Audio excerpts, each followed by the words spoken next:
nos ha permitido llegar a nuevos públicos y quizá ir ampliando un poquito las temáticas que hemos ido abordando en estos encuentros. Y una de estas temáticas que fue elegida por ustedes en las encuestas que se ejecutaron después de los últimos eventos, era conocer más de cerca lo que estaba pasando en las gerencias legales de las empresas frente a todos estos cambios que están pasando en nuestra sociedad.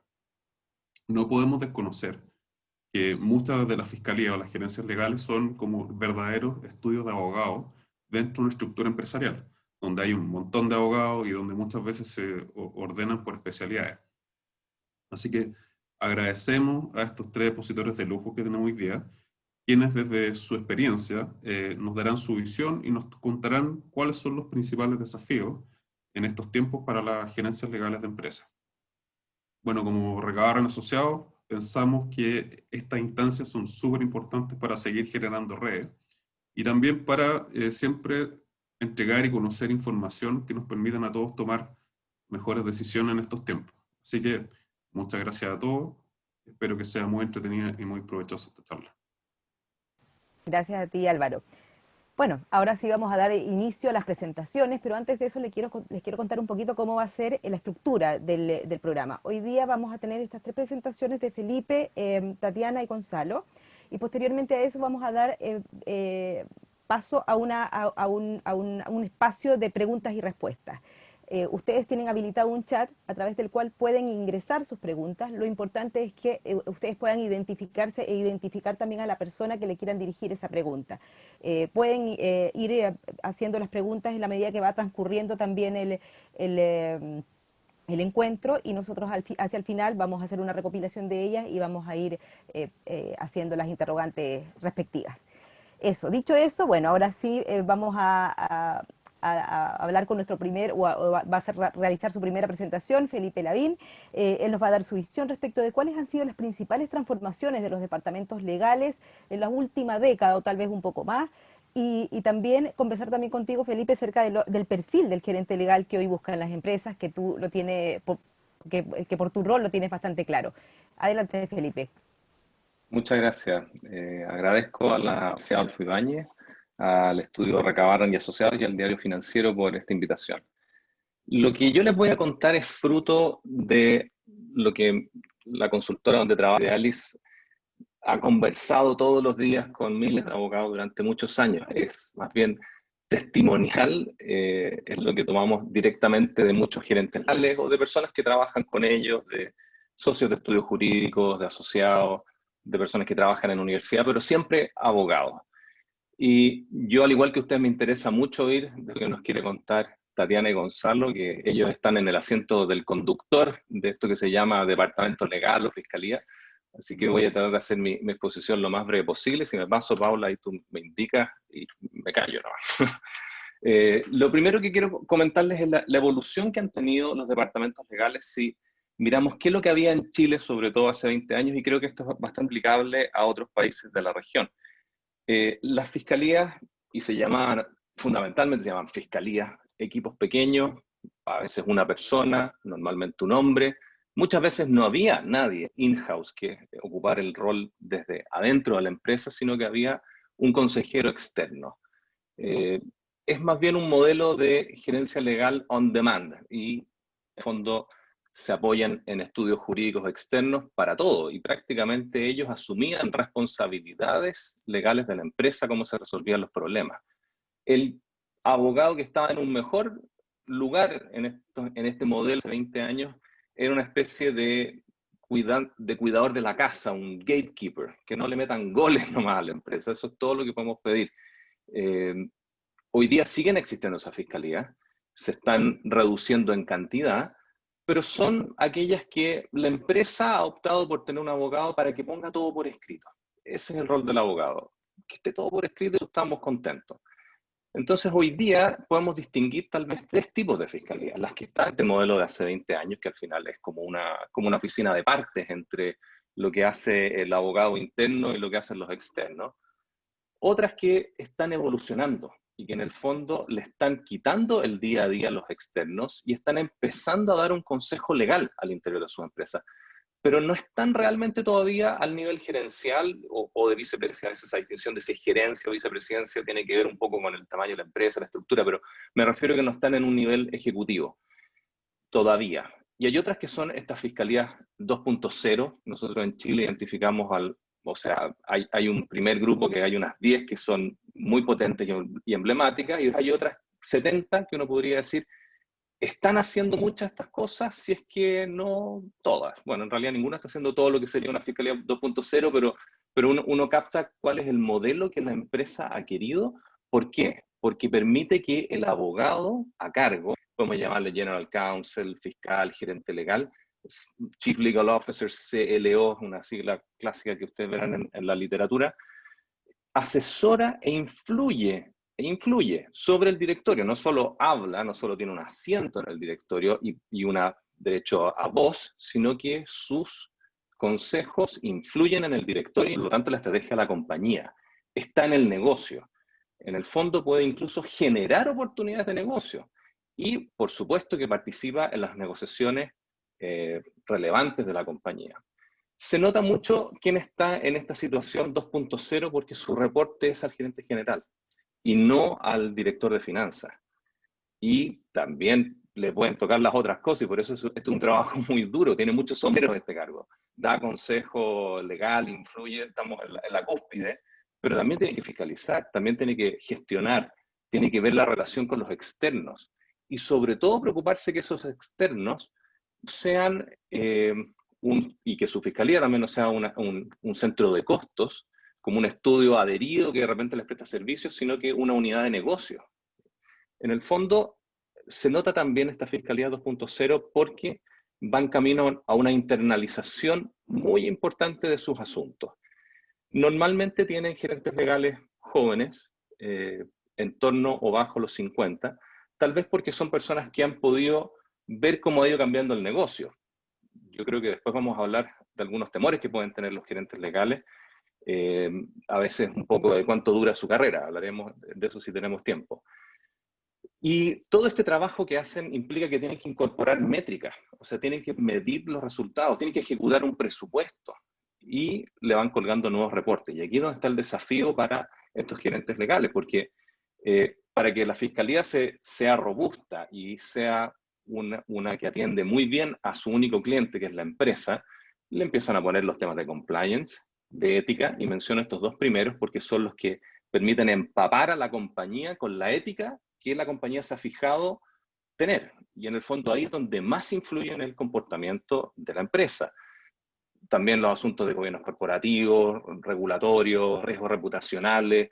Hoy día ya no es solo que una empresa derrama petróleo y después construye una escuela, limpia su imagen. No, se exige mucho más y se exige una comunicación detrás y que muchas veces la lidera el gerente legal. Tienen que ver a veces temas de libre competencia, gestión de riesgo.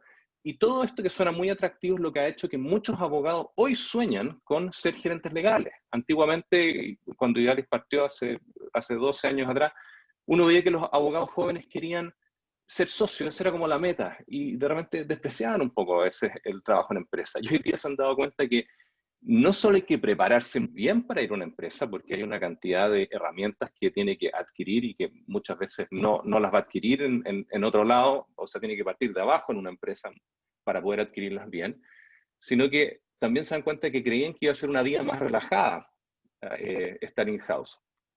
Y se equivocan, porque no solo puede ser una carrera a veces más corta y con el riesgo de que la empresa en la cual están está siempre a la venta, es como un tema ya más comercial, o sea, cualquier empresa puede ser comprada y cambia el controlador y con eso las confianzas. Entonces, sí, puede ser muy satisfactorio para una persona estar in-house porque tiene un solo cliente y ve todas las cosas que le ocurran a ese cliente. Pero siempre que ese cliente esté feliz, es una maravilla estar in-house, ¿no es cierto? Brevemente quiero pasar al punto de qué desafíos hay por el tema de la pandemia. La pandemia creo que ha aumentado el valor del gerente legal. Ahora sí que requeremos un gerente legal que pueda ayudarnos a navegar en estos tiempos difíciles, donde se requiere un liderazgo que sea a veces virtual, porque no está el equipo en su lugar. Antes el teletrabajo, los que lo tenían, lo podían poner como algo flexible que ayudaba al gerente legal a retener su talento. Porque decía, oye, mira, tú pasas de tu casa ahora, no te voy a preguntar por qué, y a lo mejor estás cuidando un niño, etc. Hoy día la flexibilidad casi que se invirtió y los que quieren darle un beneficio a sus trabajadores vuelvan a la oficina cuando quieran. Pero el gerente legal se ha enfrentado con la pandemia a ver temas de seguridad laboral. Requiere una empatía como nunca porque la gente está efectivamente cargada con problemas emocionales y por lo tanto tiene que saber leer incluso en un escenario que no es el que nos acomoda, que es el escenario en vivo, tiene que poder tratar de verlo a través de un video como ahora, una llamada por teléfono.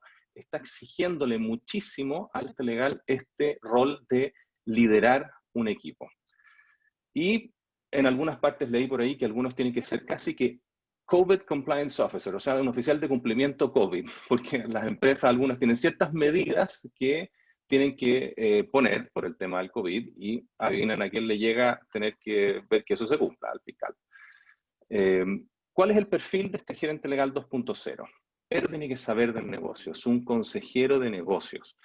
Y cuando logra esto, él o la gerente general lo quiere tener a su lado para hacer negocios. Y eso al final le da el pase también para que ese gerente legal pueda proyectarse como gerente general de la compañía. O sea, puede esto mismo ser algo que lo habilite para poder llegar al rol principal de una compañía. O sea, un crecimiento que no es el típico. En el fondo, este gerente legal 2.0 tiene que ser capaz de convencer de que su área no es un centro de costo y que esto no es por cumplir, sino que es un socio estratégico.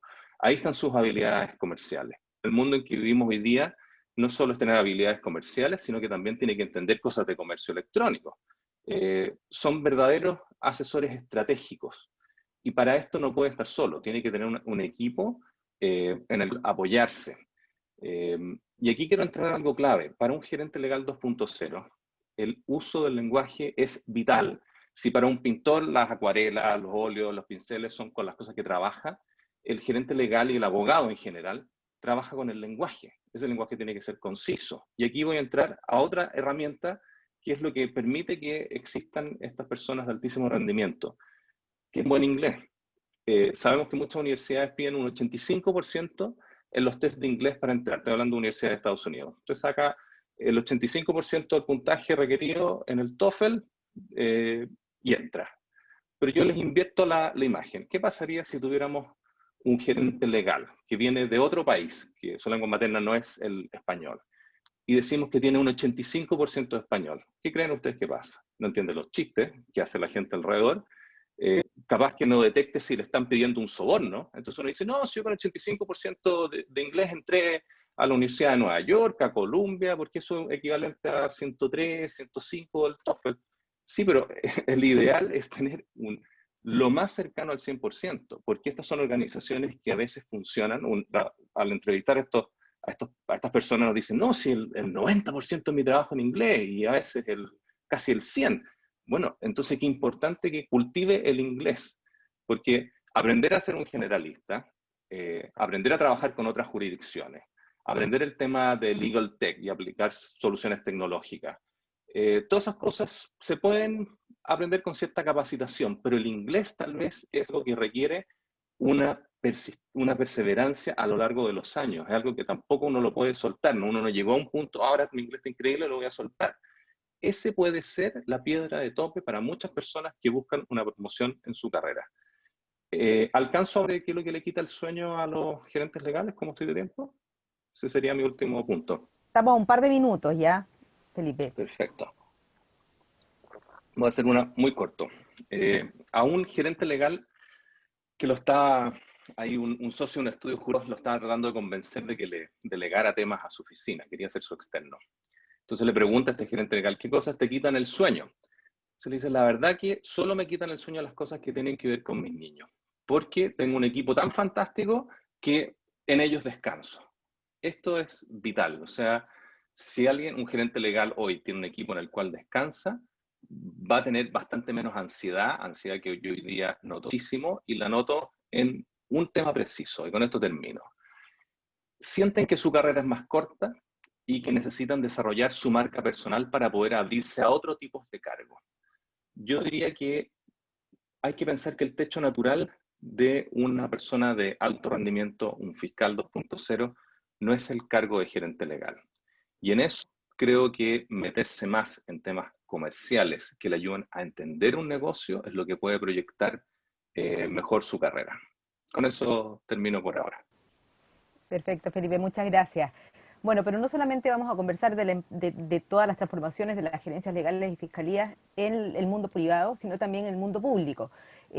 Por eso, Tatiana Munro, que es gerenta legal de NAP, puede contarnos acerca de su experiencia y los desafíos que ve desde esta otra vereda de las empresas, en este caso estatales.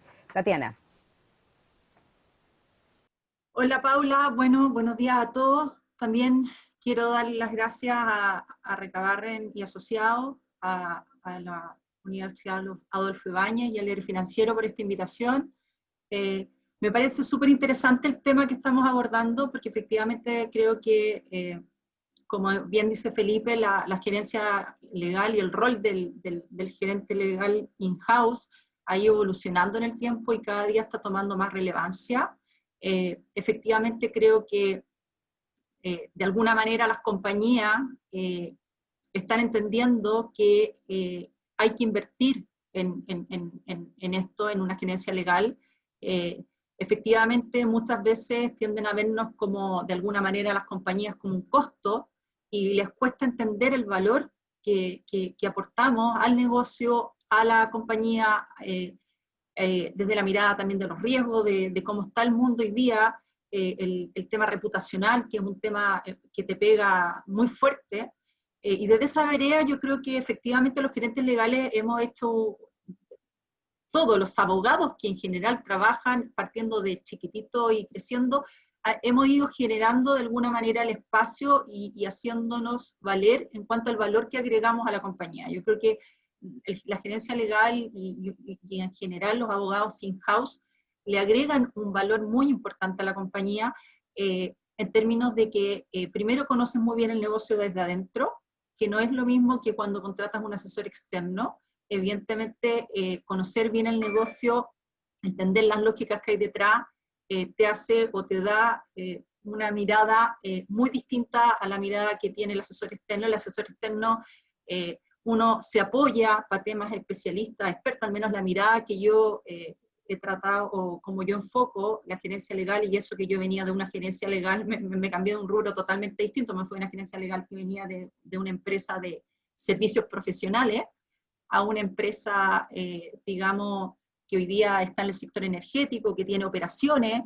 Entonces los desafíos han sido muy distintos, pero al final del día tiendo a coincidir en todos los temas que plantea Felipe. Me parece que ha abordado en poquito tiempo los key points, como dicen, de temas claves, digamos, que efectivamente son las palancas en las cuales efectivamente yo creo que es importante que un gerente legal las tenga bien claras como objetivo.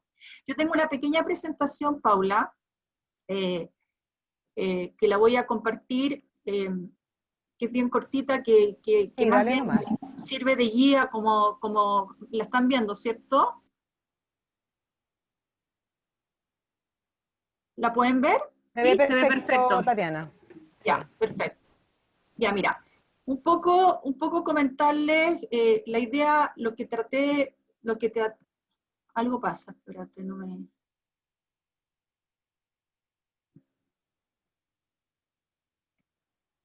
Sure. Que no me avanza. Deja de compartir pantalla un segundo y vuelve a compartir, que a veces ahí podría estar la solución. Ya. Un minuto.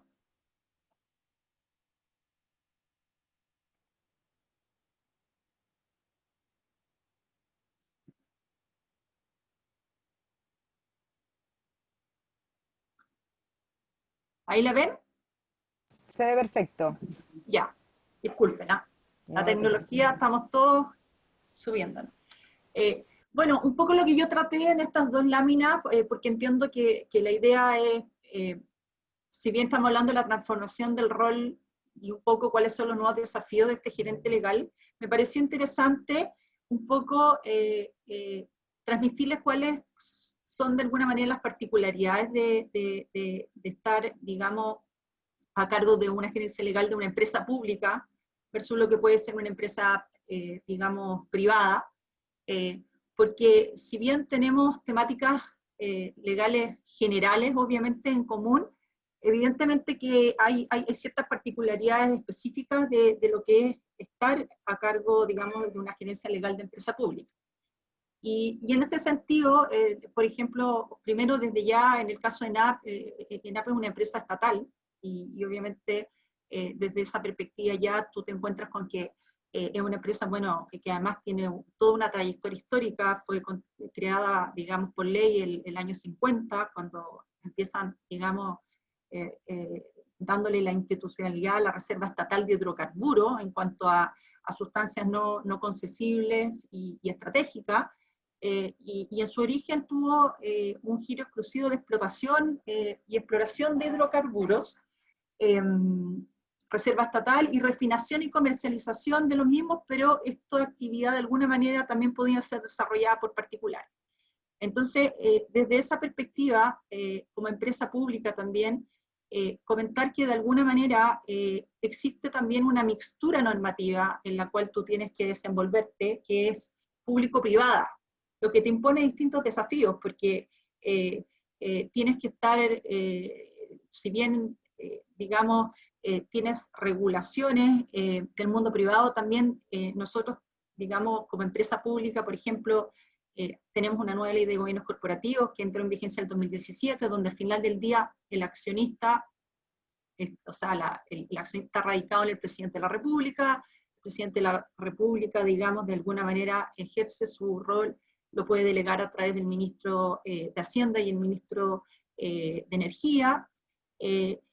Hay un nuevo gobierno corporativo que lo que busca justamente es profesionalizar el gobierno y tratar de asegurar, esto fue una recomendación que hizo la OCDE, del sentido de que hay un gobierno corporativo que de alguna manera vele por el mejor funcionamiento de la compañía, en el mejor interés de la compañía, pero por ejemplo también se habla de que están los intereses de la nación. Entonces, es un mix bien interesante, porque cuando tú te vas a las reglas generales de lo que es la regulación en materia de lo que es una compañía, esta ley te dice básicamente que aplica primero la ley orgánica, digamos, de ENAP, pero y supletoriamente la ley de sociedad anónima, y por un lado te dice que, digamos, se debe a los intereses superiores de la nación, después te dice a los de la compañía y con cumplimiento del marco regulatorio. Entonces, es un tema bien interesante porque hay una mixtura entre lo público-privado y eso te impone desafíos de alguna manera distintos, ¿ya? También ENAP tiene un rol estratégico desde el minuto que está, digamos, tenemos que garantizar el abastecimiento en Chile. Nosotros abastecimos más o menos el 60% suministro continuo de combustible, y en ese sentido tienes un rol estratégico. Rol estratégico que, por cierto, con esta pandemia se vio muy claramente, digamos. Nosotros necesitábamos, digamos, con toda la situación del COVID, una de nuestros pilares, como voy a comentar más adelante, fue justamente garantizar el abastecimiento a Chile. También tenemos el tema de la presencia geopolítica, de alguna manera, y ciertos intereses que trascienden a lo corporativo. El origen, digamos, cuando parte Magallanes en el fondo obviamente está el estrecho Magallanes, tiene una importancia, hay un tema de soberanía ahí, geopolítica, es un tema, cuando parte, digamos, de la explotación de petróleo primero, después de gas, de alguna manera ENAP ha tenido, digamos, un rol súper importante en el desarrollo de Magallanes, en dar empleo a mucha gente, tiene un rol también, de alguna manera, contribuye al desarrollo económico de la zona, y por lo tanto, ahí hay un rol bien relevante. También desde la lógica del relacionamiento con varios ministerios. Nosotros, hay una serie, o sea, si la compañía, por ejemplo, quiere avalar o se tiene que endeudar, necesitamos autorizaciones del Ministerio de Hacienda. Varios proyectos de inversión tienen que ser aprobados, o sea, proyectos de inversión en general tienen que ser aprobados por el Ministerio de Hacienda y el Ministerio de Economía. Entonces, si bien tienes un gobierno corporativo que de alguna manera, y un directorio que define, digamos, la estrategia y para dónde va la compañía, por ejemplo, hay que desarrollar un plan de negocio y desarrolla la compañía y un plan quinquenal que tiene que ser aprobado también por los ministerios.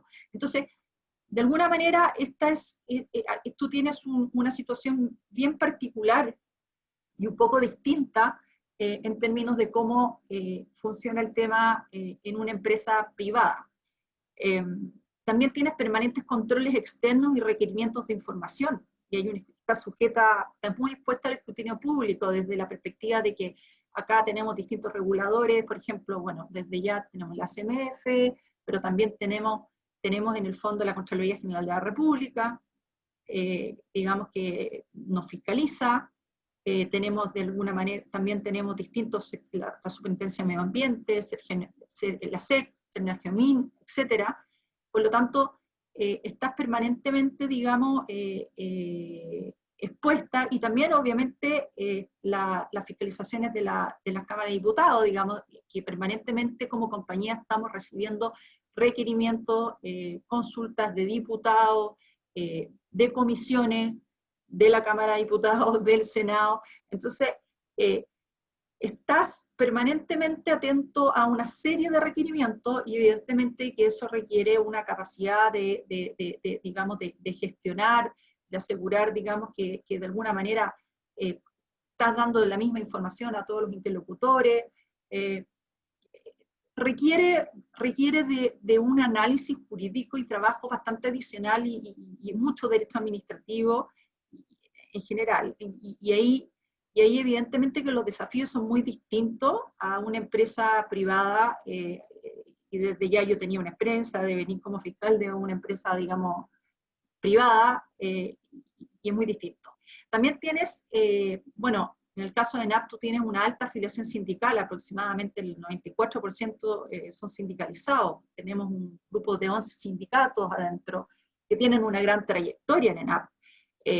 Eso también te importa, obviamente te impone un desafío distinto. De hecho, nuestra nueva ley de gobiernos corporativos, justamente tenemos en el directorio, cuando entra en vigencia el 2017, sale el ministro de Energía que estaba en el directorio, y lo que se busca es profesionalizar más este directorio, y ahí tú pasas de 8 a 7 directores, 2 designados por el presidente de la República directamente, otros los designa el presidente, pero de una propuesta de alta dirección pública, que son 4, y un director laboral que lo proponen en el fondo los trabajadores, y es elegido a través de sus federaciones y representantes. Entonces, evidentemente que el gobierno corporativo, desde esa perspectiva, es distinta, digamos, al gobierno corporativo normal de una compañía privada.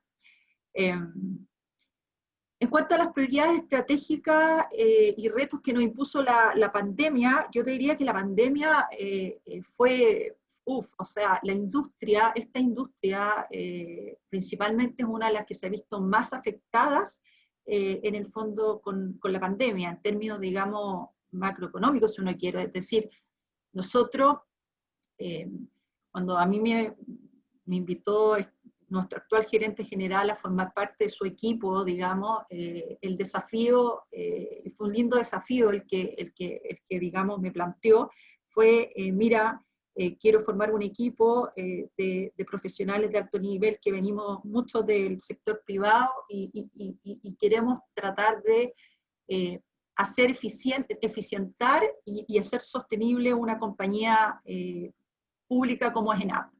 Históricamente, si uno ve los resultados de ENAP, es una empresa que viene arrastrando pérdidas importantes, y por lo tanto el desafío que el gerente general actual nos planteó, mira, yo creo que podemos hacerlo y lograr que esta compañía sea sostenible, tenga resultados positivos, y esta es una contribución que podemos hacer a todos los chilenos. Y en ese sentido me pareció que era un lindo desafío, digamos, aportar desde la experiencia, desde el conocimiento de uno en un proyecto como este. Yo en mis inicios partí en una empresa pública, estuve 10 años en la Fiscalía Nacional de Quiebra de la época, después me fui al sector privado y de alguna manera ahora era un desafío interesante.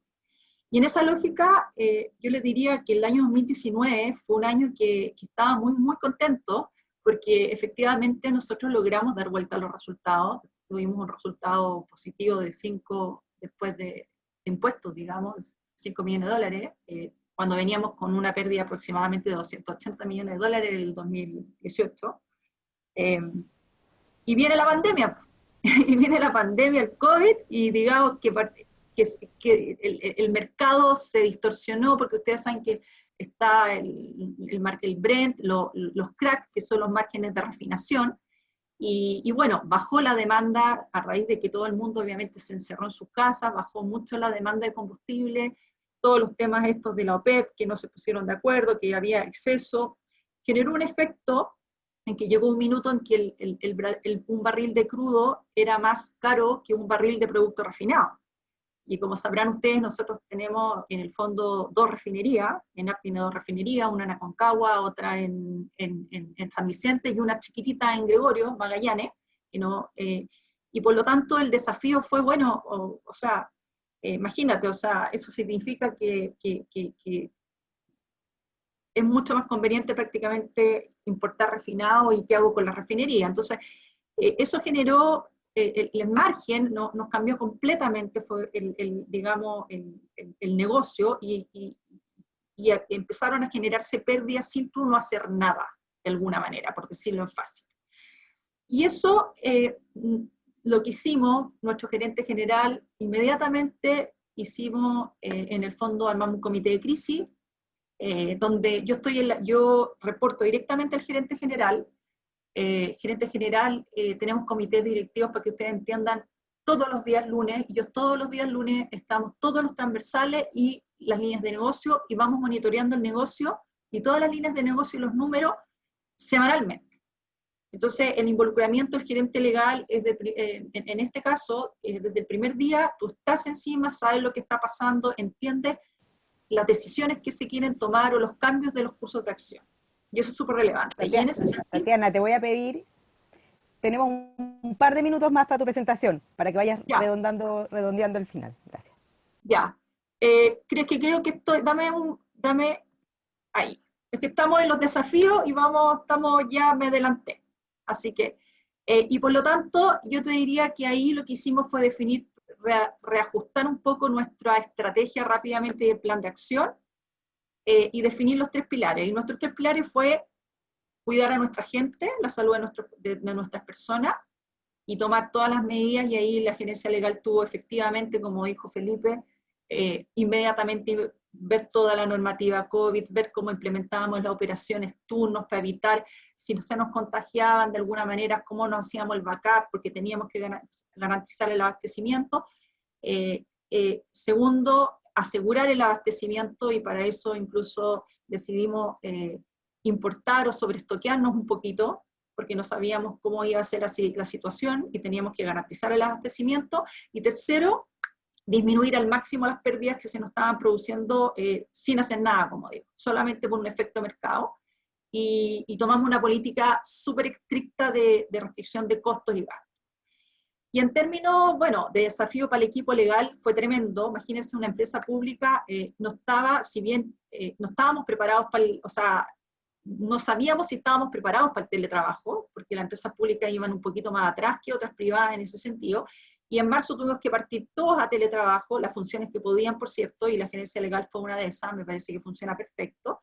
Y yo creo que ahí es clave el liderazgo. Yo creo que es clave el tener un equipo, como dijo Felipe. Yo tengo un tremendo equipo, y les doy las gracias si me están escuchando, porque yo creo que ha sido exitoso, digamos, mi gestión gracias a ellos. Yo creo que yo he aprendido, ellos han sido generosos en ayudarme a subirme arriba de muchos temas en una empresa muy transversal, con muchos negocios, digamos, distintas líneas de negocio. Tiene presencia afuera, acá, refinería, exploración y explotación de pozos, etcétera. Pero también creo que yo he sido bastante innovadora en términos de que todo el aprendizaje que yo tenía que viniendo de una multinacional como era EY, en términos de liderazgo, de gestión de equipo, de talento, de buscar el pensamiento out of the pocket, de hacerlos trabajar en equipo, porque trabajaban muy en silo, porque no sabían jugar en equipo, de entender que hay que tener una mirada, digamos, de aprender otras cosas, de salir de la zona de confort y apoyar al otro. Y por lo tanto creo que ha sido un camino de dos vías donde de alguna manera ellos han aprendido mucho de mí, ellos me han apoyado mucho a subirme rápido en esta locomotora. O sea, yo me acuerdo que yo llegué, a los 5 días estábamos colocando un bono afuera y me tuve que subir muy rápido. Entonces, ha sido una experiencia extraordinaria profesionalmente y en lo personal. Y yo te diría que una de las cosas que uno, como líder, cuando ya tiene cierta trayectoria profesional, lo más lindo es cuando uno ve el impacto que genera las personas en los equipos, el crecimiento profesional, el ver cómo esas personas de alguna manera van aprendiendo y van desarrollándose. No solamente en habilidades técnicas, sino también en habilidades emocionales, en capacidad de liderar, en atreverse a tener una opinión. Yo soy un estilo de liderazgo de puerta abierta, de escuchar. Creo que todas las preguntas son correctas, son válidas, siempre te hablan miradas distintas, y creo que esa es la forma de enfrentar, digamos, una crisis como la que estamos viviendo, porque tenéis que contener mucho tu equipo. O sea, no ha sido fácil. Muchas mujeres tengo en el equipo que han tenido que lidiar con trabajar y las tareas del hogar, niños chicos, y ahí tú tenés que estar conteniendo también, y apoyando a otros que a lo mejor no estaban en esa situación. Así que desde esa perspectiva te diría yo, ha sido una experiencia súper enriquecedora. Yo creo que las crisis son oportunidades de crecimiento en lo personal y en lo profesional.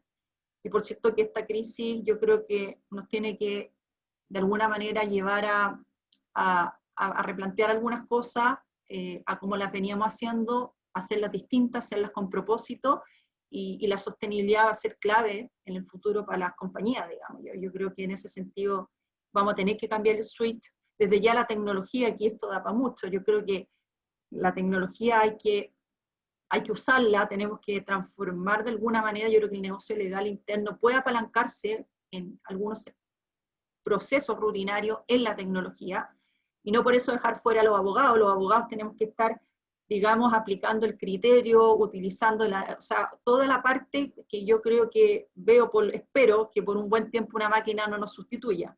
Pero hay otros procesos en que tú te puedes apalancar en la tecnología, y creo que si no te subes a eso, y eso es parte de la transformación que yo estoy haciendo en ENAP, o una innovación si uno quiere, que yo empecé a trabajar en una transformación el año pasado en las jornadas, con mi equipo les dije el gerente legal 2.0, y yo quiero que empecemos a transformar un poco y a incorporar la tecnología, el tema digital, y estábamos trabajando en eso de a poquito, porque no tengo mucho presupuesto, tuvimos que restringir muchas cosas, pero estamos en eso.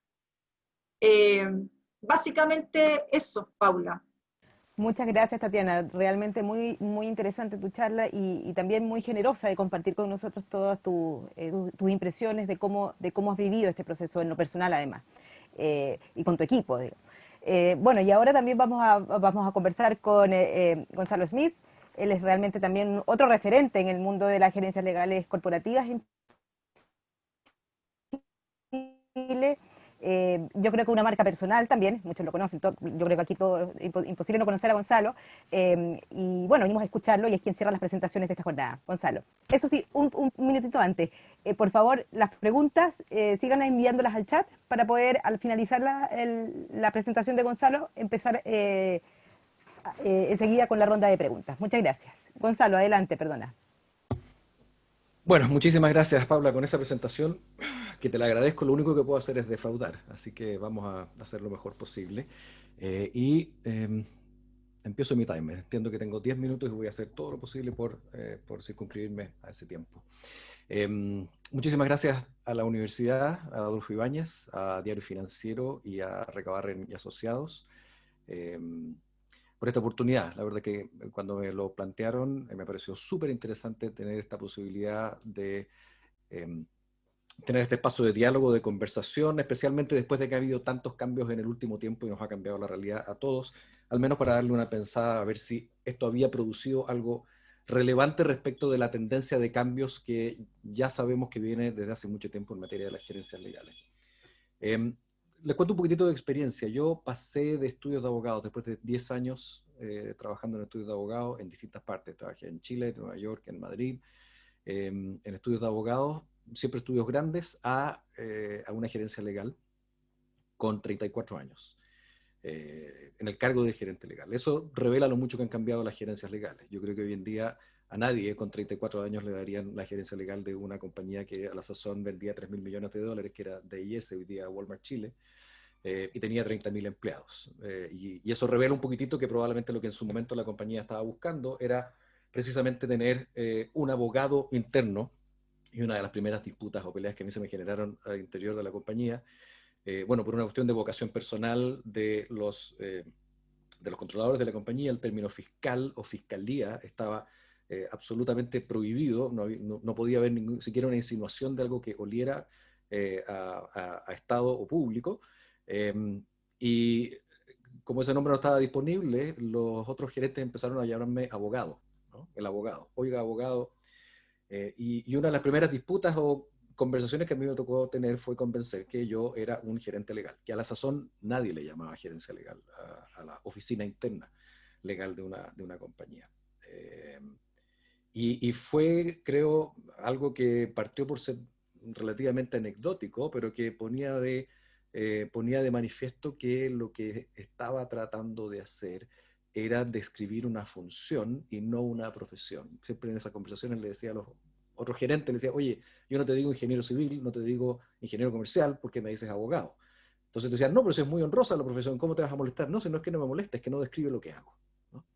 Y eso empalma, creo, con algo que había empezado ya a partir del año, entre los años 99 al 2002, como todos saben, se produjeron en Estados Unidos, principalmente primero lo que se llamó el dot-com bubble burst, cuando la primera generación de compañías que habían empezado a transar valores públicamente y que se dedicaban a los negocios de Internet tuvieron una mini recesión, seguido por varios escándalos financieros, principalmente Enron, WorldCom, Tyco, y eso generó un primer cambio que consistió en que las exigencias de gobierno corporativo, a partir principalmente de dos nuevas leyes, que son Sarbanes-Oxley y el Frank-Dodds Act en Estados Unidos, establecen ciertas exigencias de gobierno corporativo que es imposible cumplir adecuadamente si uno tiene un modelo de gestión de los asuntos legales de una compañía, como la que mencionó Felipe, que es que tengo al asesor legal principal afuera de la compañía. ¿Y por qué? Porque para hacer ese trabajo bien, yo tengo que conocer muy bien a la compañía, pero tengo que además, cosa que es más difícil desde afuera, pero tengo que además estar en el radar de todo lo que está pasando y no esperando a que me cuenten qué es lo que pasó.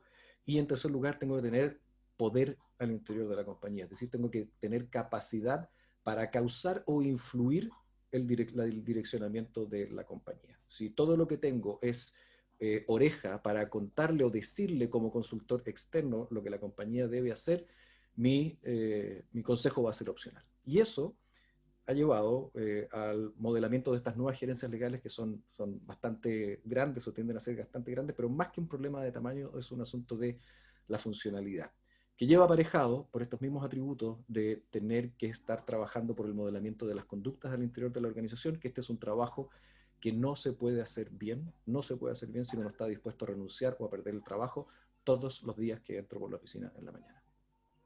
Simplemente no se puede hacer bien. Esto ha llevado a que dirigir una gerencia legal hoy día necesita el diseño y despliegue de una estrategia. No basta con sentarse a ser abogado, sino yo tengo que pensar la compañía. Y cuando pienso a la compañía desde la perspectiva de mi función como gerente legal, tengo que responderme 4 preguntas, que son: primero, ¿qué es lo que quiero lograr? Segundo lugar, ¿qué estructura necesito para lograrlo? En tercer lugar, ¿cómo lo quiero lograr? ¿No? El qué estructura, cómo lo quiero lograr, y en último lugar, qué equipo necesito para lograr estos objetivos, ¿no? Y esto responde a un paradigma muy clásico en materia de administración que consiste en que el orden en el cual yo tengo que pensar una organización son estrategia, estructura, procesos, personas, en ese orden, no en otro distinto. La pregunta de qué es lo que quiero lograr responde al diseño de una estrategia, es decir, yo tengo que tener un modelo de llegada y decir esto es lo que quiero hacer. Y aquí las respuestas son múltiples, no existe una respuesta única, ¿no? Mi respuesta puede ser, por supuesto, primero dependiendo del tipo de organización, esa respuesta se debe ver muy distinta si es una organización con una serie de capas profundas, ¿no? Desde una perspectiva laboral y de diseño de sus funciones, si es que tiene atención de público, si no tiene atención de público, si en realidad es una empresa de nicho, o si lidia con un amplio espectro de tipos de negocio, y por lo tanto la respuesta no tiene nada de evidente. Pero si yo no me hago esa pregunta, va a ser muy difícil que pueda seguir los pasos siguientes y generar una gerencia legal que de verdad sirva a la organización. Yo, por ejemplo, puedo decir, voy a quedarme solo con el trabajo operacional y voy a sacar todo lo que sea corporativo para afuera, o al revés, pero tengo que tener respuesta para las dos cosas, algunas dentro de la organización como parte del diseño de mi estrategia y otras fuera, ¿no? Segundo, lo que tengo que preguntar es qué estructura necesito para lograrlo, y para responder esa pregunta yo tengo que tener una claridad meridiana acerca de cómo entiendo a la compañía, qué es lo que entiendo que es esta organización. Y en esto creo que todas las compañías se ven a sí mismas con una prevalencia demasiado preponderante, y uso demasiado en el sentido genuino de la palabra, demasiado preponderante hacia entender su compañía como un negocio. Es decir, que la compañía tiene una identificación con aquello que hace, no con aquello que es. Mi opinión es que las compañías en general, y va a depender de distintas cosas, pero las compañías tienen en realidad tres órdenes o tres formas de ser, tres etos. El primero es que las compañías, las empresas, son un cuerpo intermedio de la sociedad, y como cuerpo intermedio de la sociedad son un nodo de derechos y obligaciones que deben ser administrados en la vida de esa personalidad jurídica. Y eso es lo que, en el caso de cómo lo hemos diseñado en Falabella, responde a que dentro de mis funciones y de los tres reportes que tengo, desde la perspectiva funcional, hay una gerencia de asuntos legales corporativos, ¿sí? Que se encarga de aquello que es la compañía en cuanto a persona jurídica, ¿no? Lo que le pasa como ser del derecho. Segundo, la compañía, además de eso, es un negocio. Además de una persona jurídica, es un negocio. Y en eso le suceden una serie de cosas de incidencia y relevancia legal que son de carácter operacional, y responde a, y para eso está responder para esas preguntas una gerencia de asuntos legales operacionales. También parte de la misma gerencia que es la que tengo el privilegio de liderar. Y en tercer lugar, el que la compañía es también un miembro de la sociedad. Y como miembro de la sociedad, se debe a una serie de stakeholders. Esta es una discusión que evidentemente está en flujo en este momento, pero desde la perspectiva de que se trata de un fenómeno complejo, profundamente complejo, de carácter sociológico, es que tenemos una gerencia de gobernanza, ética y cumplimiento. Estas tres gerencias, que son las que dependen de mi responsabilidad, son las que reflejan la estructura que está diseñada para responder a la pregunta de los objetivos desde las tres dimensiones de qué es lo que es la organización, ¿no? Luego viene el cómo uno lo quiere lograr, y en esto es importantísimo tener claridad de método de trabajo, roles, responsabilidad, intervención y recursos. Y esto es algo que a los abogados en general nos cuesta muchísimo. ¿Por qué? Porque como los abogados somos animales de conocimiento, tenemos la sensación de que nosotros no debiéramos intervenir en aquellas cosas en las que no estudiamos lo suficiente como para ser unos verdaderos expertos en eso. Y por lo tanto, en esa circunstancia, llamo a alguien que sepa. Lo que está bien, hay que llamar a alguien. Pero a los abogados que trabajamos en una empresa no se nos puede olvidar nunca que lo que nosotros tenemos es un rol. Nosotros, más que expertos jurídicos, tenemos un rol que cumplir dentro de la organización. Para eso se necesita claridad de método y de cuál es ese rol, pero más importantemente, el que somos responsables de absolutamente todo lo que tenga carácter o consecuencias legales al interior de la organización, que vamos o debemos intervenir en aquello que agreguemos valor, es decir, ser responsable no es equivalente a que yo tenga que meter las manos necesariamente en eso, pero igual tengo la responsabilidad. Y otra discusión distinta es cuáles son los recursos con los que cuento para cumplir con esa responsabilidad. Es decir, tener claridad de responsabilidad, intervención, recursos. Y esos recursos muchas veces consisten en salir al mercado a adquirirlos cuando se trata de un área de expertise que no tengo dentro de la compañía. Y eso me lleva a la respuesta de la cuarta pregunta, que es ¿qué necesito para lograrlo? Y para lograrlo hay una fórmula, una estrategia relativamente sencilla de abordarlo, que es que yo debiera empezar a tomar mis decisiones de organización y de asignación de recursos dentro de una gerencia de asuntos legales bajo la premisa de que hay ciertas cosas que son más cercanas al corazón, al centro del negocio, o tienen potencialmente consecuencias más graves, y otras que están un poco más alejadas, ¿no? Que están un poco más alejadas o incluso pueden llegar a ser irrelevantes. Y desde esa perspectiva yo debiera dividir el quehacer de las responsabilidades de la función de la gerencia legal en tres categorías, y les pido que me disculpen el anglicismo. Esto es un método que no lo inventé yo, ¿no? Pero se dice, o se llama el método de win, play, show. ¿En qué voy a hacer win? ¿O qué categoría tiene que estar en win? Es decir, en que las habilidades internas de la compañía tienen que estar a nivel de ganar en todas aquellas, o que representen riesgos muy relevantes para la compañía, o que digan relación con el corazón de sus negocios. Y en eso, las competencias que yo tengo adentro debieran estar a la altura del mejor de los expertos fuera. Por ejemplo, si yo soy una empresa inmobiliaria, en materia de derecho inmobiliario, tiene que ser una categoría win. Yo debiera externalizar en la medida que el flujo de trabajo supera las capacidades de procesamiento interno, pero no externalizar para que me respondan preguntas que yo no conozca la respuesta, porque no debiera no conocer la respuesta. Es central, neurálgico al negocio. La categoría play son aquellas materias en las que no siendo del core, son no obstante muy relevantes quizás por alguna razón operacional o de alguna otra naturaleza, y en consecuencia yo debiera tener competencias internas para resolver los problemas de alta recurrencia y frecuencia, pero no necesariamente los más complejos en donde yo voy a salir hacia afuera, ¿no? Y las categorías show son las que están más alejadas del corazón del negocio, en donde las capacidades internas que yo debiera tener en la organización responden, o sea, debieran estar orientadas a que yo sea simplemente capaz de, o mi equipo sea simplemente capaz de identificar los problemas, levantar la mano y ir a preguntarle a un experto, ¿no? ¿A qué lleva esto? A un cambio radical en las habilidades que son necesarias para los abogados in-house. Y una de las cosas sabias que alguien me dijo alguna vez es que cuando uno trabaja en una compañía, el orden de las capacidades de las personas que trabajan en una organización son actitud, competencias, conocimientos. Los abogados somos súper buenos para apalancarnos en los conocimientos, pero como trabajar adentro de una empresa se trata de hacer que las cosas pasen y no necesariamente de dar la respuesta más inteligente, sin que te puedan perdonar que tu respuesta no sea inteligente, ¿no? Pero como aquí lo verdaderamente complejo es gestionar y movilizar a una organización en un direccionamiento institucional hacia un modelamiento de conducta determinado, es mucho más difícil hacer que algo ocurra en una organización con 120.000 personas que dar una respuesta inteligente y ponerla por escrito. Por eso, actitud, competencias, conocimiento. En cuanto a las habilidades o competencias que hoy día creo que son necesarias para ello, liderazgo, aplomo ejecutivo, capacidad de influencia y convicción, ¿no?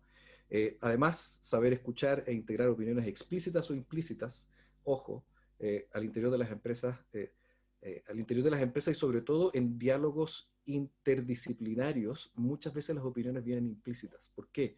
Porque lo que nosotros hacemos los abogados es relativamente un poco una caja negra para el resto de la organización.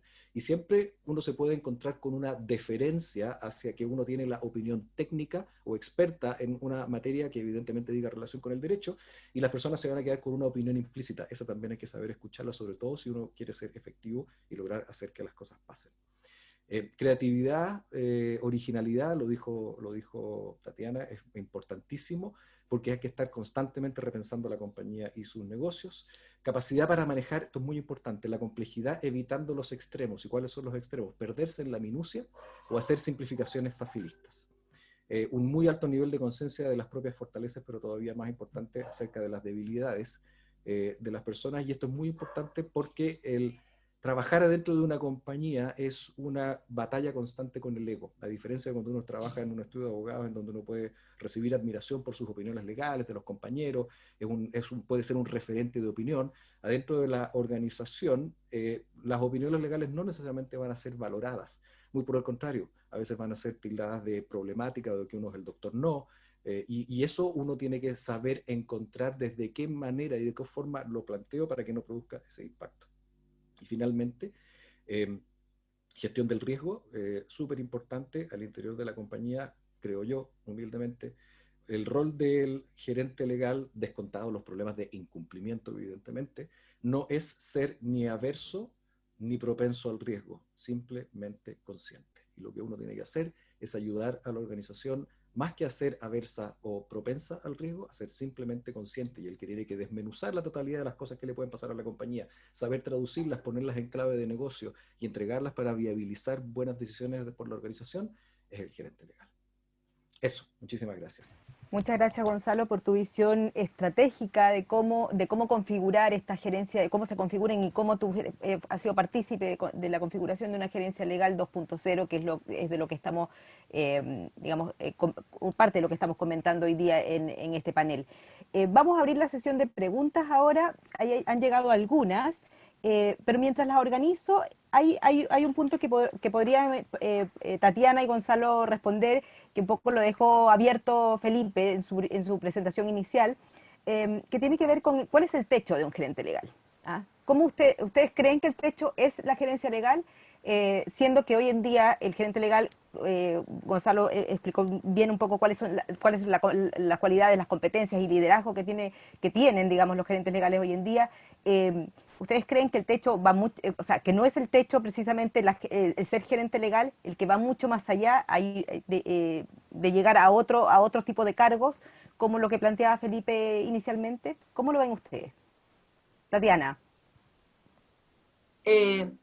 Mira, yo creo que va a depender mucho del perfil del gerente o de las ambiciones, porque efectivamente yo creo que el gerente legal hoy día efectivamente tú estás participando de comunicaciones, tienes un rol importante ahí,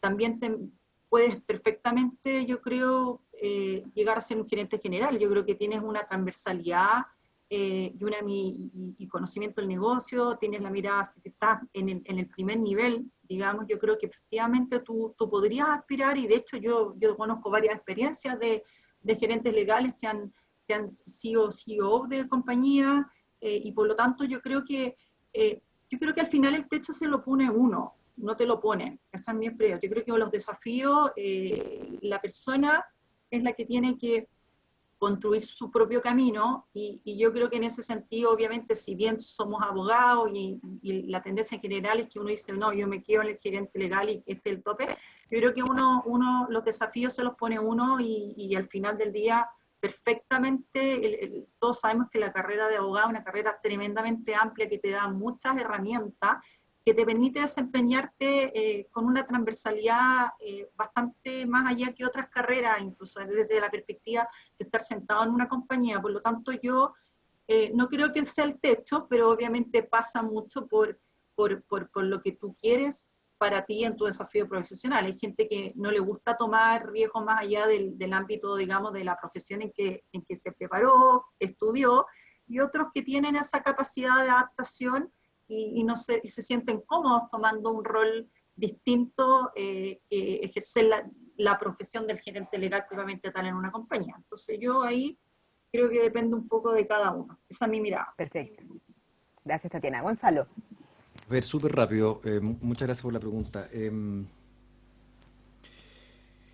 Yo creo que, a ver, es difícil hablar cuál es el techo. Desde luego, además tengo la impresión de que cuando se está hablando de puestos de alta dirección,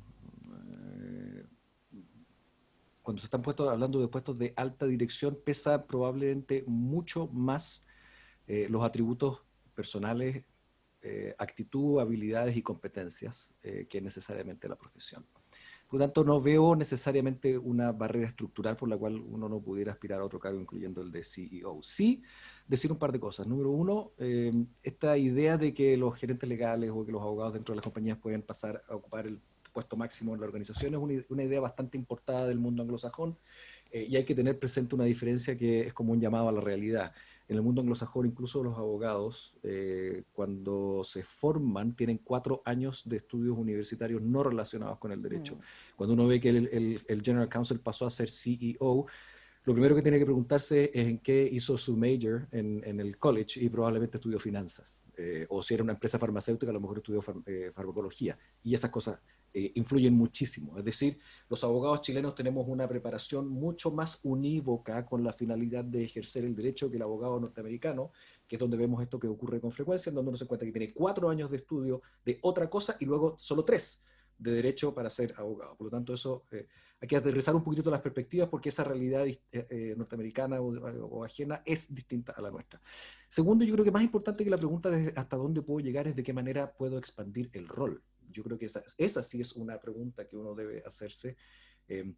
porque lo que yo he visto, lo que me ha tocado vivir, es precisamente una expansión constante del rol hacia espacios dentro de la organización en donde uno valida el que tiene una voz, que tiene algo que aportar.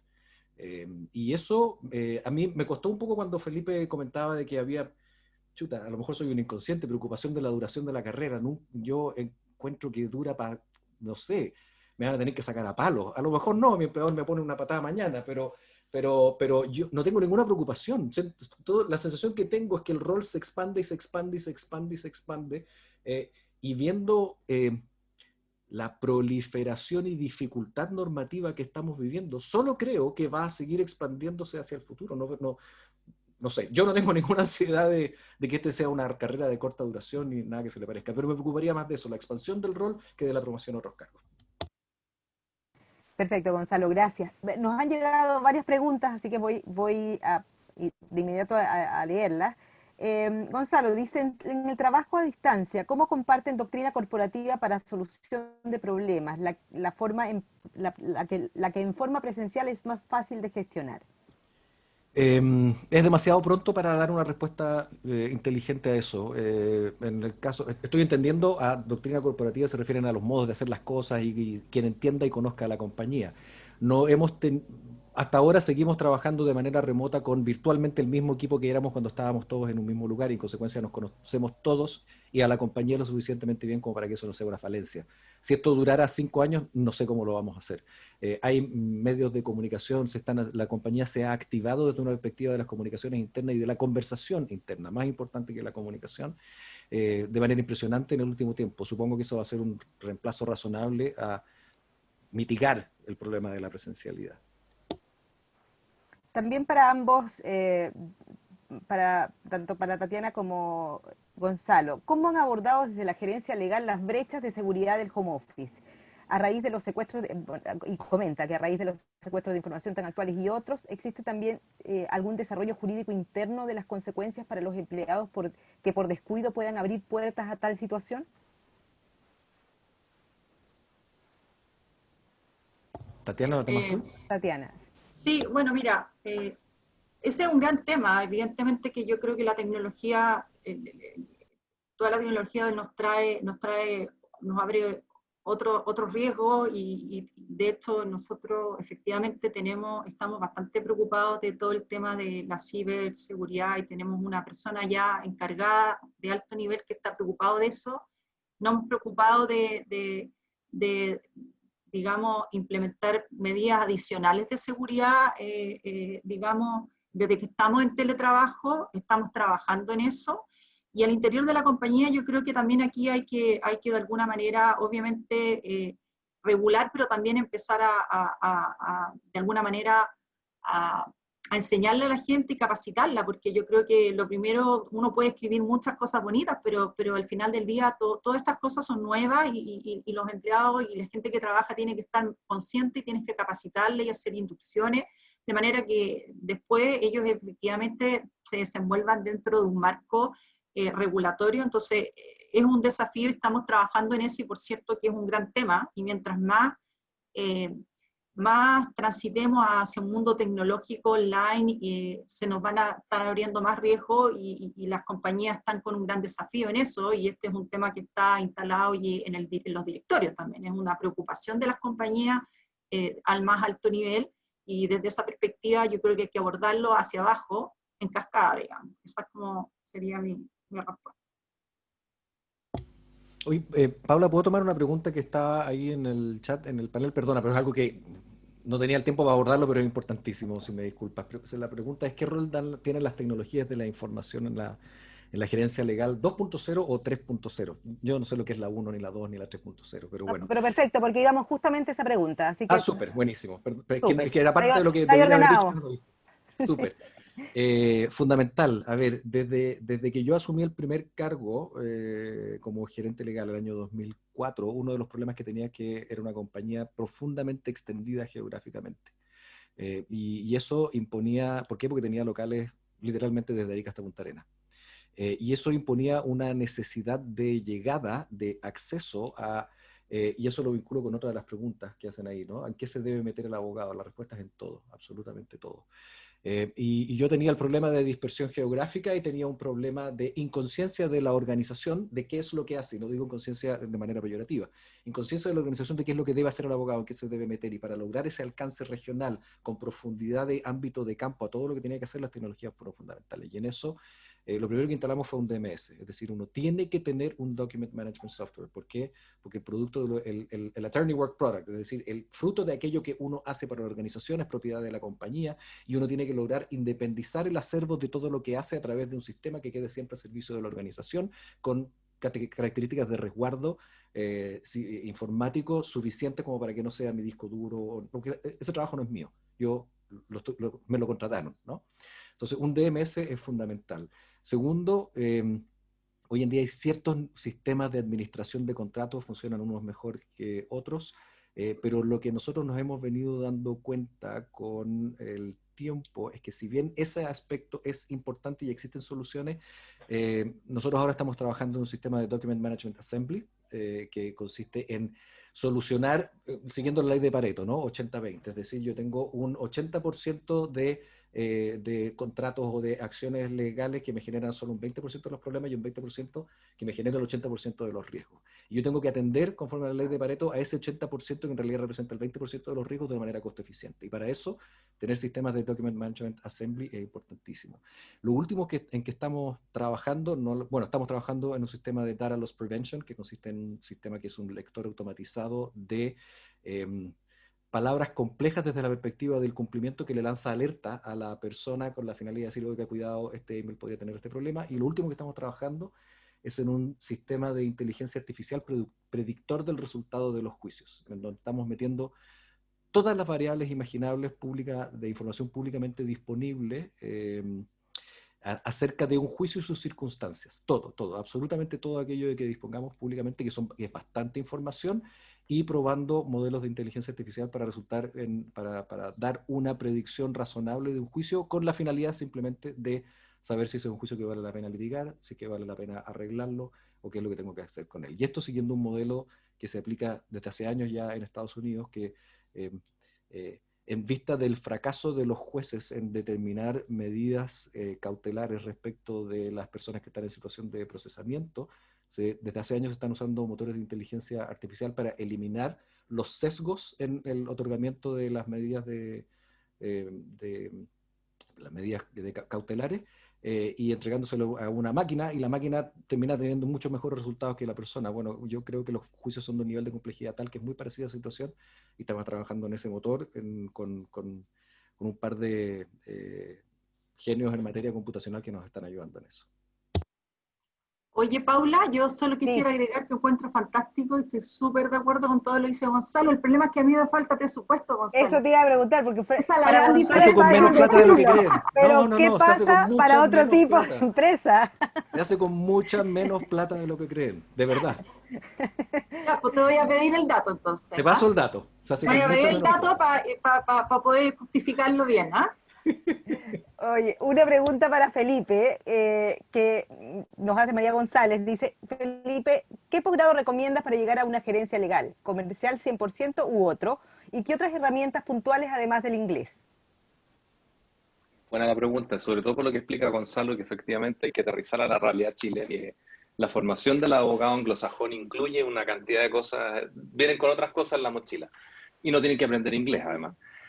El inglés siempre creo que es la inversión. Si uno tuviera que ver como costo-beneficio y tengo tiempo para estudiar una sola cosa y tengo presupuesto para una sola cosa, el inglés nunca le va a venir mal, porque desde el punto de vista del reclutamiento, la gran mayoría de los cargos nos piden inglés. Y en muchas oportunidades nos ha pasado que el inglés ha sido el factor de distinción para que alguien gane un proceso. Pero si alguien tiene realmente interés, no en cambiarse de carrera, pero sí desempeñarse con herramientas distintas, poder sentarse a una mesa con ingenieros comerciales, civiles, con contadores, con financieros, el MBA es muy útil y a veces permite que se pueda estudiar en Chile con muy buenos resultados, sin tener que a lo mejor tener que trasladarse con su familia al extranjero. Y en cierto tipo de carrera creo que los LLM ayudan muchísimo para los que necesitan incorporar un mejor lenguaje, una mejor red de contactos y entender cómo funcionan empresas, o cómo funciona más bien el mundo de los negocios, sobre todo de Europa y Estados Unidos.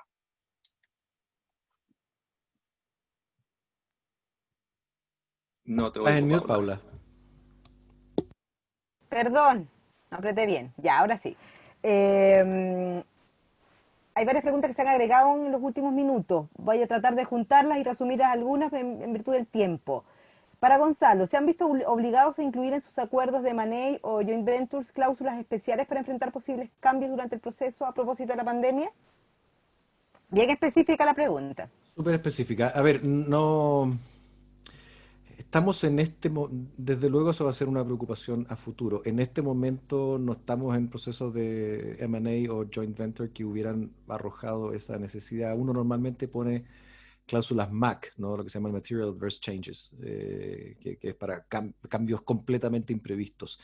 Y estamos en una fase muy importante, y lo comentó Tatiana también, de renegociación de contratos. Ahora tengo la sensación de que el mercado está abierto todavía a renegociar contratos siempre teniendo la temporalidad en mente, es decir, todavía no se asume que estos cambios vayan a tener una duración en el tiempo que haga que se hagan cambios estructurales en las relaciones contractuales. Yo creo que esto, a ver, profundizando, si me permiten, la pregunta, yo creo que esto ha puesto en la mesa una necesidad de una discusión de si nuestro derecho de emergencia, entendiendo por tal desde cómo se asume desde la perspectiva del derecho público, cuáles son las facultades necesarias para poder asumir correctamente una emergencia de este tipo, cuáles son los roles que deben tener cada uno, contralorías, municipalidades, ministerios, superintendencias, para qué decir también el Congreso, porque nos han tenido estudiando proyectos de ley como a razón de 20 por día para que al final salga uno al mes.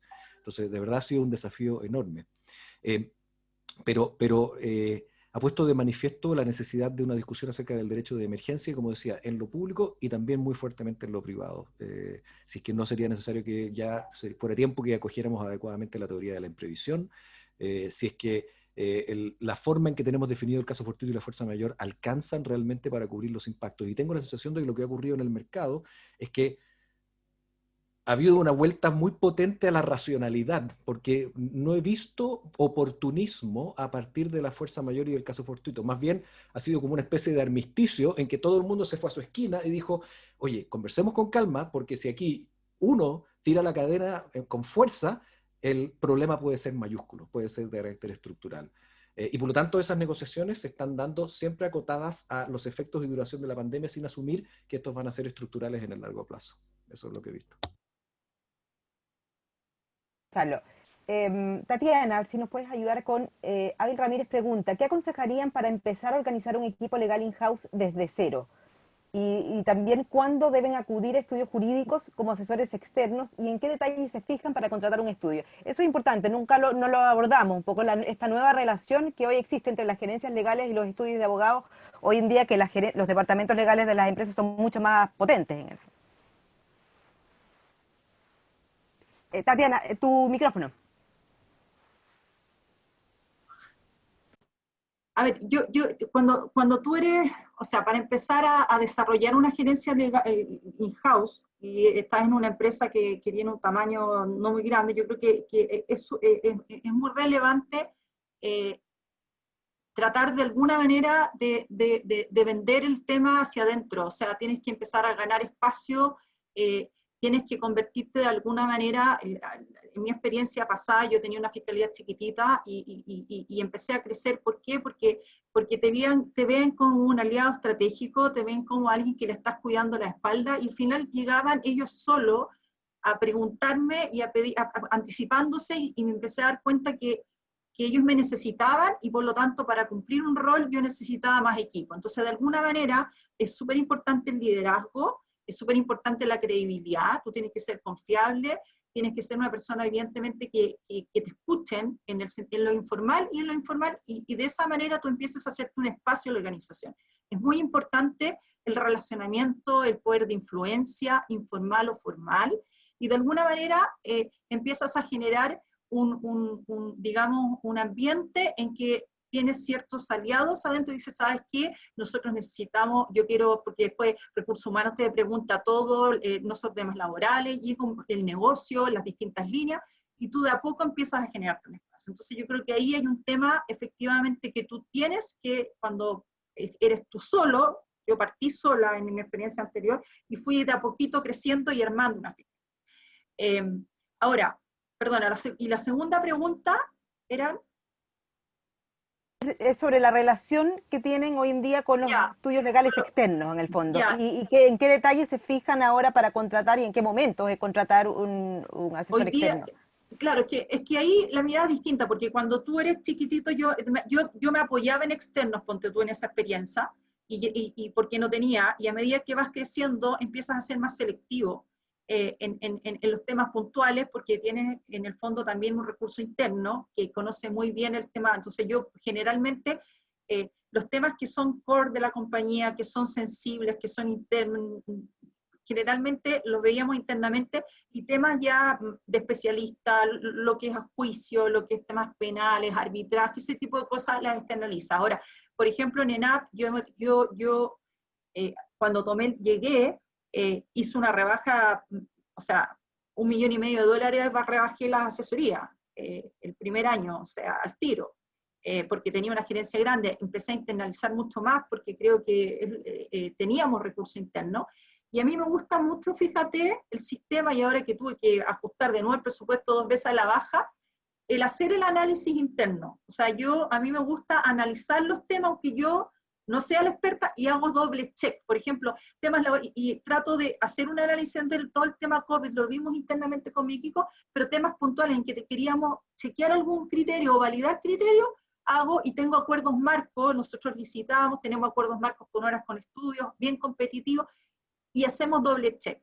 Entonces, tratamos de alguna manera, yo no soy o al menos mi mirada, no soy de las que entrego y externalizo y me olvido y me rinden cuentas simplemente. Yo no entrego, yo incluso hasta en la estrategia de temas importantes, como por ejemplo el caso Quintero, yo he estado metida en la estrategia, diseñando la estrategia, estoy con los abogados, bueno, yo tengo una experiencia además de litigante, yo me formé en penal, sistema antiguo, litigué en corte 10 años, y yo creo que quizá esa parte es una parte propia, digamos, de mi experiencia profesional, quizás no todos los gerentes legales y compañía la tienen, me hace que a mí me hace muy fácil y a mí me gusta mucho además. Entonces es muy interesante, y entonces yo también me involucro en la estrategia, también legal detrás y con los abogados externos. Por lo tanto, yo te diría que esa es como un poco al menos mi mirada, no es un tema que yo llego 100%. Ahora, obviamente en el caso depende, porque el caso de Gonzalo yo me imagino que tiene una cantidad de cosas, y hay ciertas cosas que simplemente no tienen ni un sentido, digamos, y tú las entregáis, ¿no? Entonces yo creo que va a depender mucho también los temas que veas. El tipo de empresa también, El tipo de empresa, qué tan etc. expuesta o no está, claro. Obviamente, obviamente. Gonzalo, algo que agregar respecto de cómo crear estas Sí, gerencias legales inicialmente. sí, muchas gracias.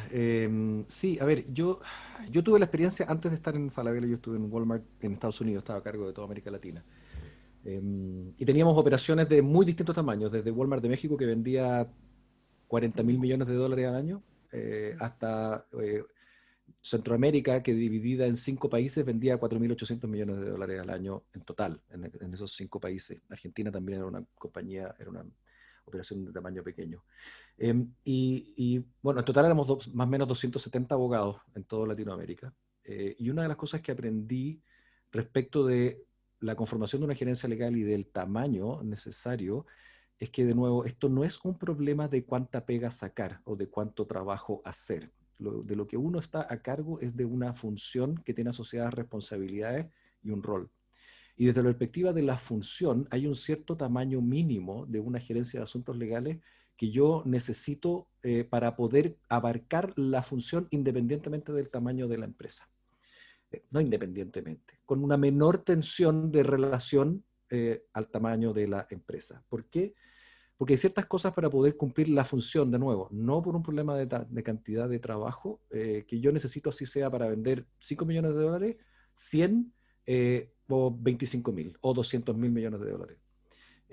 Y en esa experiencia, el tamaño mínimo para la magnitud de las operaciones de los países individuales de Walmart en Latinoamérica diría que rondaban que no podías hacer la función con menos de 8, 10 abogados. Y cuando hablo de la función es abarcar todo aquello que tiene que hacer, no el trabajo, el volumen del trabajo. Porque necesitas ciertos niveles de especialidad, necesitas dedicación y necesitas presencia. Por supuesto que si la empresa es más chica, puedes hacerlo con menos, pero esto no es un problema de que yo tenga que organizar un one-man show y ver cómo tiro las cosas para afuera y ahí lo organizo. No, esto es una función. Y en esa función se necesitan recursos mínimos. Del mismo modo que para tener un negocio de autos, yo en la mañana tengo que tener una cierta cantidad de gente, tienen que haber limpiado el piso en la concesionaria y tengo que encender la luz, así sea para vender un auto, ninguno o todos los que había en el showroom. Gracias, Gonzalo. Felipe, yo quiero hacerte una pregunta respecto de tu presentación inicial, donde mencionaste a la pasada el tema de la marca personal. ¿Qué es la marca personal? ¿Qué tan importante es para posicionarte como un gerente legal, para que seas qué tan influyente o para que seas más influyente y seas más escuchado dentro de la estructura de las empresas? Y lo otro, qué tan importante es y cómo crear, digamos, cómo crear esa marca personal, porque me imagino yo que eso también es relevante en la manera, en la proyección que tú puedas tener, en la proyección de carrera que puedas tener como abogado. La marca personal la va a tener que desarrollar in-house el abogado que tiene una organización que no cree en el rol que quiere ejercer y va a tener que persuadir a los otros de que lo que está haciendo es vital para la compañía. Y obviamente tener la actitud correcta, como decía Gonzalo, va a hacer que los negocios salgan y marca personal va a mejorar al interior de la compañía y no lo van a bypassear, lo van a buscar para contarle los problemas antes de que exploten.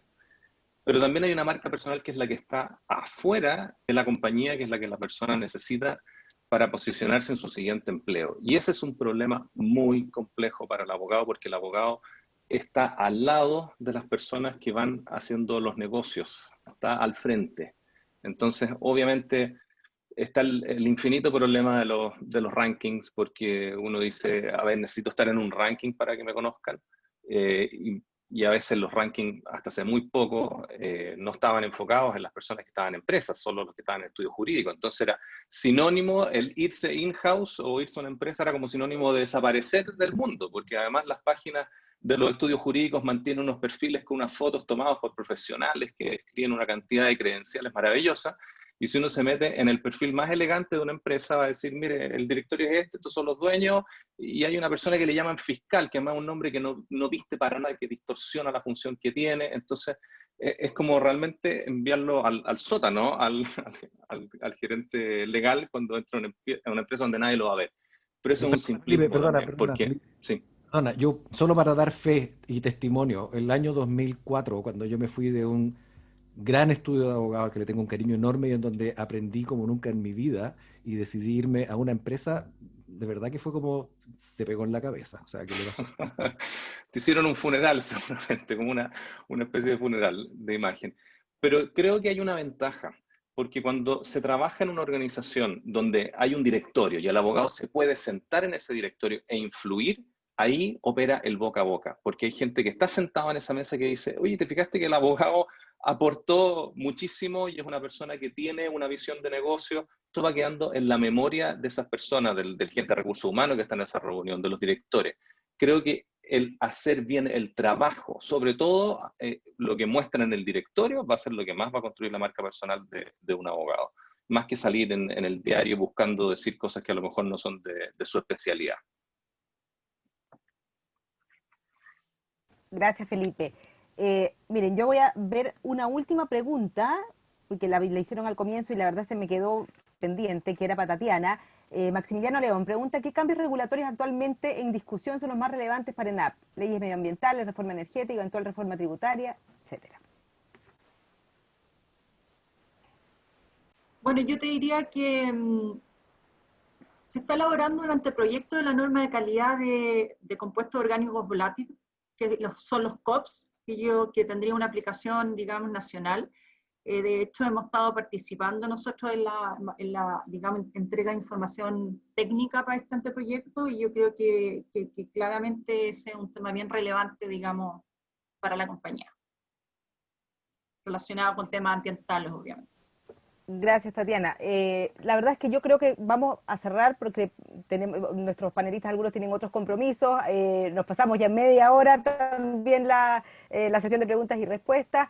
Les agradezco mucho tanto a Felipe, Tatiana y Gonzalo por su disposición, por aclararnos muchísimas dudas, por darnos consejos. Yo me imagino que muchos de los que están acá son consejos que van a poder aplicar dentro de su ámbito de acción. Y también dejarlos invitados para el próximo encuentro entre códigos, que próximamente lo vamos a ir comunicando, y es súper importante que ustedes posteriormente a esto les van a mandar una encuesta en que nos puedan contar cuáles son los aspectos que ustedes quisieran que podamos tratar hacia adelante. Muchísimas gracias también al Estudio Recabarren y Asociados, que una vez más está colaborando y siendo parte de esta iniciativa de Entre Códigos, y al igual que la Universidad Adolfo Ibáñez. Muchísimas gracias a todos, Tatiana, Felipe, Gonzalo, y a todos los que estuvieron presentes y se mantuvieron prácticamente durante más de hora y media en este contacto. Muchísimas gracias. Gracias a ustedes. Muchas gracias a ustedes. Hasta luego. Gracias a Hasta todos por luego. su participación.